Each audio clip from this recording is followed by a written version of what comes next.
radio on iTunes, right? Wait, that's on midesmusic.com. Yes. We can get it to. Okay, we're going to go there. We're all going to grab a copy. That's number one. Two, we have two options. We can easily sit down here and say, "Wow, yeah, I know him. I know him. I know him." Now that won't pay me. That won't pay me. But what will pay me is for me to really try and find out from him, man, how did you get here? All right, how did you get here? If I'm an artist, right, I want to be on MTV. I want to be on MTV.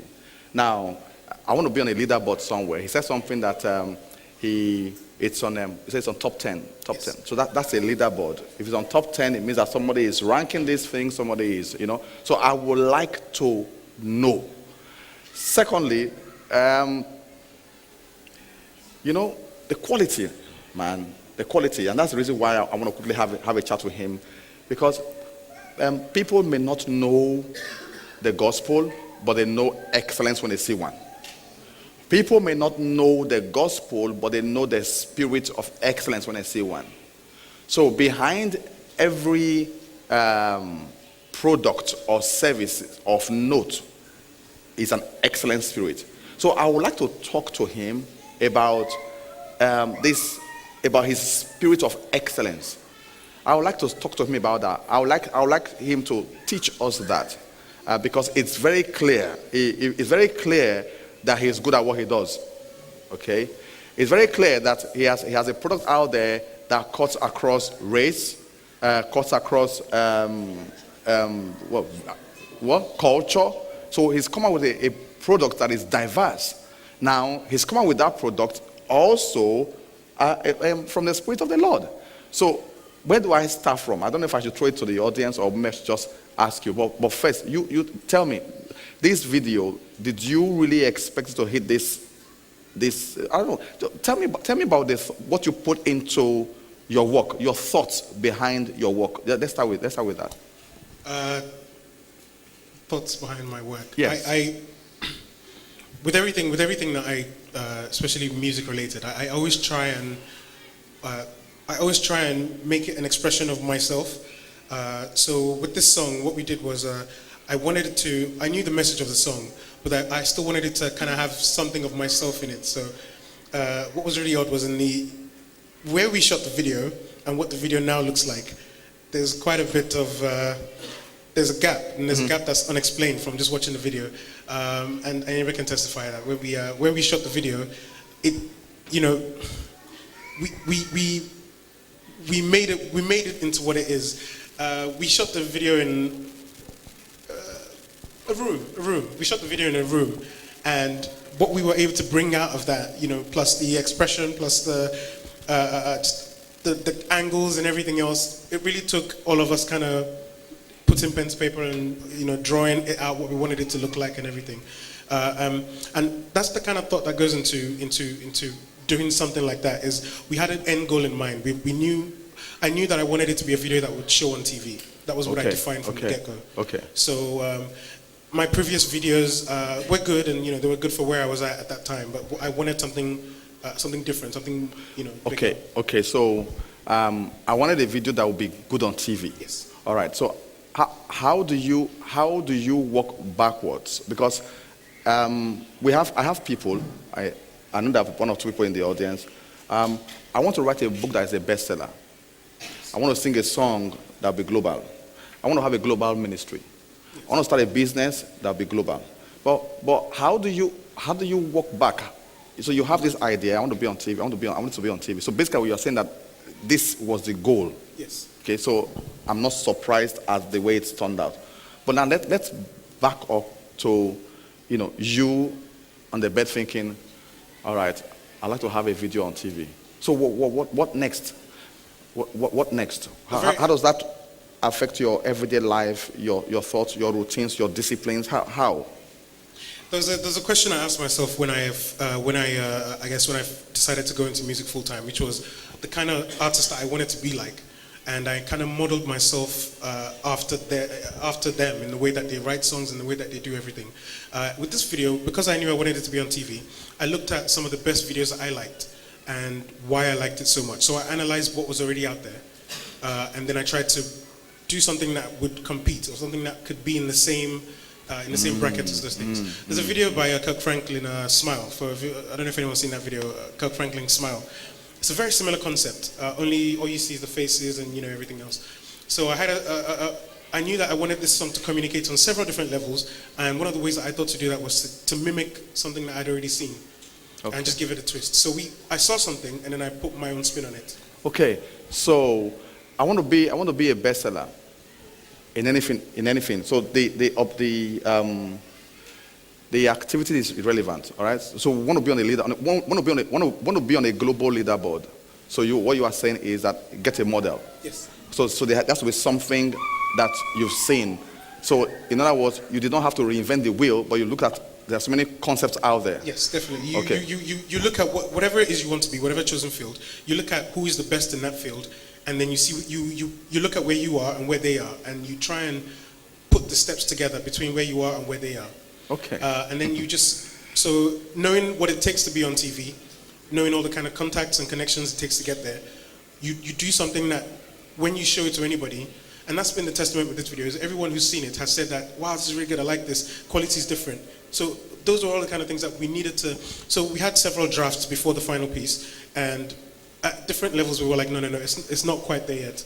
It looks okay and it will pass for YouTube and stuff, but it's not quite, it won't get us on TV. So we kept, going back over it and changing things and making it, till we had something that I thought, yes, this is good enough to be on TV.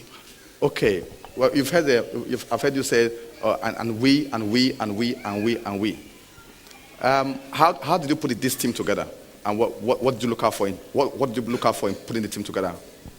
One of the key things that I always look for people like myself. So I always look for people who I don't have to be, it sounds weird, but I don't have to be formal around. So people who, we can have a meal together and, just laugh together. Because it's in those kind of interactions that the best ideas come out. So in putting this team together, I have friends, I think I'm blessed that I have so many friends and acquaintances. So it took some time to, I have a notepad that I, kind of made a list of everybody that I wanted to be in the video, and the reasons why I wanted them to be in the video, everybody that I wanted to be involved in the process, down to the person who brought food for us on the 2 days we were filming. So I kind of had an idea for who I wanted to do everything. And the criteria, I'd like to say something elaborate, but the criteria for choosing that was one, availability, just who was available to help to be there, because, so availability, and then also just who they are and what they bring to the table by way of my relationship with them. Wow. So I definitely value my relationship with somebody over their skill set. If we relate well together and they can compliment me and I can then I value that over just like the guy who I worked with isn't best video director in the world. Okay. But we were able to build a strong enough relationship. Okay.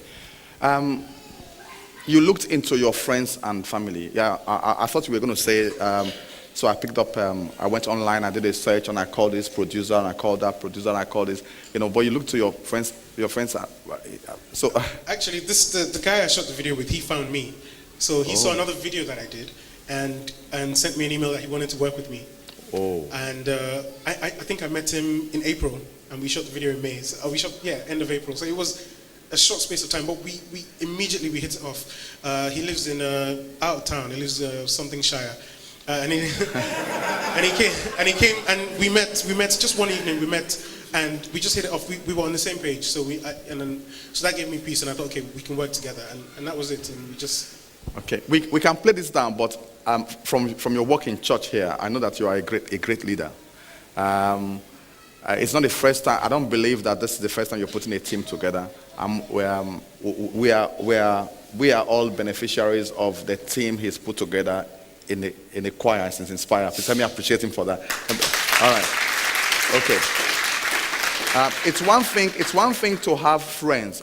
The most difficult thing in life is to get your friends to work with you. Okay. That's because that's where the test of leadership comes in.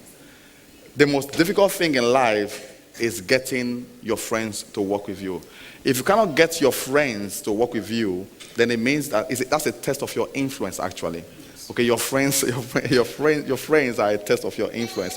So if you cannot get your friends to work with you, then it means that actually you are not influential. That's what it is. Now, tell me, how did you develop yourself in such a way that your friends want to work with you? Because some people will say, some people can look at their phone book, phone book or telephone numbers and say, hi, John or Mary, I'm trying to shoot this video. I really want to work with me. I say, are you kidding? I won't put my name on it. So how have you developed yourself in such a way that you can call on your friends to join you on a project, and then they drop whatever they are doing, pay the sacrifice? I'm sure that's not first take. Okay, that's not first take, because they are not. So there'll be rehearsals, and and I'm sure you didn't pay them. So that's powerful. That's a testimony of your influencing skills. All right. So how did you grow yourself to be able to do that? See, because if you can learn that, then we can grow anything. I can join any business and multiply and grow it. I can do anything. Yeah. I mean, it's interesting that you say that. One of the things I always tell myself is that the places that are quick to accept you as a boy are usually the most reluctant to accept you as a man, because they're so used to you being one way. When you change, they find it difficult to adapt to your change. So my friends over time, they've kind of morphed. So now I have so the question is, how have I developed myself to be able to work with my friends? I'm trying to break it down. I think I don't know how to break it down into, because I'm trying to decipher my actions to see if it's something that I do or something that I think it's fundamentally it's just the basic things of just treating people all right and caring about individuals, just caring about individual people. And another thing I didn't mention was it's not everybody that I asked to be in the video that could make it or that wanted to be in the video. So it's not everybody that I asked that said yes, I'm going to be in the video, I'd love to do it. Majority of them did, but a few of them were unable, or they just weren't really, and I didn't push anybody to be in it. So a few people who've asked me why wasn't I in the video, I didn't want to inconvenience anybody, and I didn't want to push anybody into being in my video. Something that I read in the Bible was Abraham said to a king after he came back from Melchizedek battle, and the king, I think they were trying to get some money off him, and Abraham was insistent on paying because he didn't want anybody else to say that they made him. Yeah. So in the same way, I just wanted everyone who was involved to be in it because they wanted to be in it, not because so that no one could then turn around and say, I'm in the video, therefore the video is, so that and as far as friends goes, I think people give what you give to them, they give back to you. So if you treat somebody with respect, I'm somebody who in everywhere that I've been, I haven't always been the oldest person in the team. I haven't always been but I think what people respond to is if you respect somebody, the natural response is they respect you back. In varying degrees and whatever else, but if you respect somebody and if you show somebody kindness, unless there are evil people, which there are, I guess, but unless they are evil people themselves and then they respond with something else. But generally, if somebody is angry or not a friend of yours, if you smile at them, they smile back. It's just, I guess, people to people. If you whisper to somebody, they whisper back. If you smile, they smile back. So in the same way, I treat all my friends like that, not because I want to get from them, but I think if you only call people when you want something from them, then you won't really. There's not really. It doesn't say much about you being a friend to them, So it's funny because I have several acquaintances, but there are very few people that I think, as everyone does, there's very few people that you have as genuine friends. There are people who call you when they don't want anything, just to find out how you are. There are people you call. There are people who come to your mind for different reasons, and those are the kind of people I think. When it comes to working with them, it never becomes you're able to morph, and they just adapt to you because they know that you have the best intentions and you're not trying to. You're a friend, So I think that's kind of what, because all the people who were in the video, if I never speak to them for a year, the next time I speak to them, we're still good. We're not conditioned by time and if I don't speak to you, what's happening? So and that's the kind of so even now we're all enjoying the success of the video, and we still message each other and say, oh, there's a running joke that I'm not, because I'm only in the video a couple of shots and more people are in the video than I am. So there's a running joke that I'm not the that I'm not the star of the video. So they were counting shots and apparently somebody, I think it's Carl Nova, he thinks it's his video because so it's great to be able to have that kind of relationship with all these people, because I think ultimately in whatever field and in whatever profession or whatever it is, it's a song that I sing as well. People do make the world go round, and it is the people people matter more than whatever it is you're doing. So it's not so much my philosophy, but it's just very interesting. So if I want to grow my influence, I should just learn to treat people nicely, help people, do to people the way I want them to treat me, and just be a nice bloke. Now, but you said something before that, which as a leader I find very interesting. You said the places where you grow, the place where you grow as a boy, are the most reluctant to respond to you as a man. Wow. So is that from a personal experience, or? Yes, I think so. I think sometimes there's a statement somebody made, I think Cheryl, when I first started to coordinate the choir, and she said, "Oh, you wouldn't believe." I think she found out how old I was, and she said, "Oh, I can't put the two together. You wouldn't believe, this and that." And I'm used to that. I'm used to people doing a second take. They meet me, and then for whatever. I mean, now I even have a different look. I have whatever.